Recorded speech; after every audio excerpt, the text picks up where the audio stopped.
안녕하십니까? 오늘은 역대기에 대해 개괄적으로 말씀드리고자 합니다. 역대기라는 말은 연대기라고 이해하셔도 됩니다. 언제 무슨 일이 일어났는지를 일목요연하게 정리한 기록이기 때문입니다. 역대상 11장 1절에서 3절을 보겠습니다. 온 이스라엘이 헤브론에 있는 다윗에게 몰려와서 말하였다. 우리는 임금님과 한 골육입니다. 전에 사울이 왕일 때에도 이스라엘 군대를 거느리고 출전하셨다가 다시 돌아오신 분이 바로 임금님이십니다. 그리고 주 임금님의 하나님께서 내가 나의 백성 이스라엘의 목자가 될 것이며 내가 나의 백성 이스라엘의 통치자가 될 것이다 하고 말씀하실 때에도 바로 임금님을 가리켜 말씀하신 것입니다.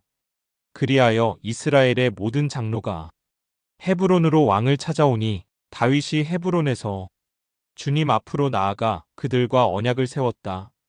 그리고 그들은 주님께서 사무엘을 시켜서 말씀하신 대로 다윗에게 기름을 부어 이스라엘의 왕으로 삼았다.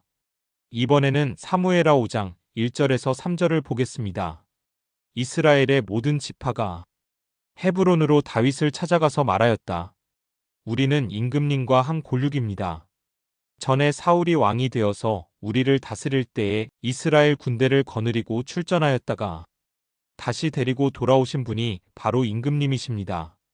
그리고 주님께서 내가 나의 백성 이스라엘의 목자가 될 것이며 내가 이스라엘의 통치자가 될 것이다 하고 말씀하실 때에도 바로 임금님을 가리켜 말씀하신 것입니다.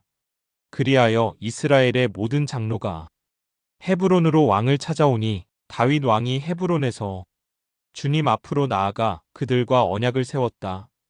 그리고 그들은 다윗에게 기름을 부어서 이스라엘의 왕으로 삼았다.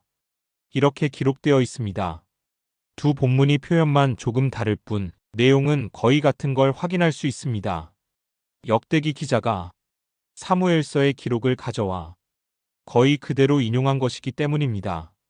역대기는 이런 책입니다. 사무엘서와 열왕기에 기록된 이스라엘의 역사를 거의 그대로 반복합니다. 하지만 역대기는 북왕국 이스라엘의 역사는 거의 다루지 않습니다. 역대기가 기록된 시기는 서기전 350년에서 400년 사이일 것으로 학자들은 보고 있습니다.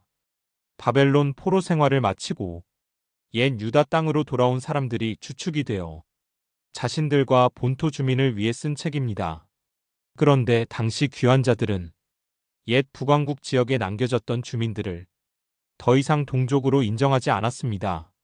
그들은 이방인과 섞여 혈통의 순수성을 잃었을 뿐 아니라 종교적으로도 회복이 불가능할 정도로 타락했다고 보았기 때문입니다. 그래서 그들을 이스라엘인이라 부르지 않고 사마리아인이라고 불렀습니다. 반면에 이스라엘이라는 영광스러운 이름은 자신들이 계승했습니다. 이때부터 이스라엘이라는 용어는 사마리아인과 구별되는 순수한 혈통과 신앙을 지킨 유대인만을 의미하게 되었습니다.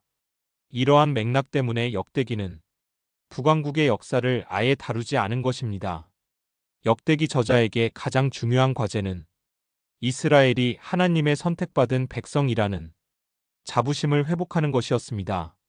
강대국들에게 이리저리 휘둘린 역사의 2등 백성이 아니라 하나님의 선택을 받은 1등 백성이라는 자부심을 회복하는 것이야말로 새로운 역사를 만들어가는 데 있어서 무엇보다 중요했기 때문입니다. 그래서 역대기 기자는 아담에서부터 다윗 왕조에 이르는 방대한 족보와 연대기를 다시 쓴 것입니다. 여기서 우리가 주목해야 할 점이 있습니다. 역대기 기자는 필요에 따라 기존의 기록, 그러니까 사무엘서와 열왕기의 내용을 제멋대로 바꾸거나 편집하기를 주저하지 않았다는 점입니다. 이런 역대기를 제대로 이해하려면 역대기는 우리 기독교 성서에는 역사서 안에 들어있지만 실제로는 역사 기록이 아니라 신앙적 메시지를 담은 성문서, 즉 문학작품이라는 점을 이해해야 합니다. 역대기 기자는 역사적 사실을 정확히 기록하겠다는 역사학자로서의 사명감 따위는 전혀 없었습니다. 그는 오직 이스라엘의 종교적 전통을 회복해서 포로기 이후의 유다 사회를 다윗과 솔로몬 시대의 부강한 신권 국가로 만들고 싶다는 종교적 사명감으로 충만한 사람이었습니다. 그래서 이전의 역사적 기록을 살짝 바꾸거나 생략하는 것도 주저하지 않았던 것입니다. 예를 들면 역대기 기자는 다윗과 밧세바 사건이나 다윗과 그의 아들 압살롬과의 갈등 같은 부정적 사건은 아예 언급조차 하지 않았습니다. 이스라엘의 롤모델인 다윗에게 조금이라도 흠이 될 만한 내용은 기록에 담지 않은 것입니다.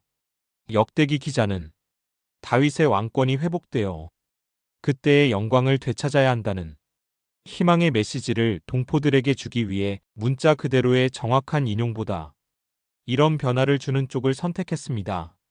저작권이나 역사적 사실의 왜곡, 그런 건 21세기에 사는 현대인들에게나 중요한 것이지. 2, 3천 년 전의 성서시대 사람들, 특히 역대기 기자의 의식 속에는 전혀 존재하지 않는 문제였습니다. 오늘은 여기까지 하겠습니다. 고맙습니다.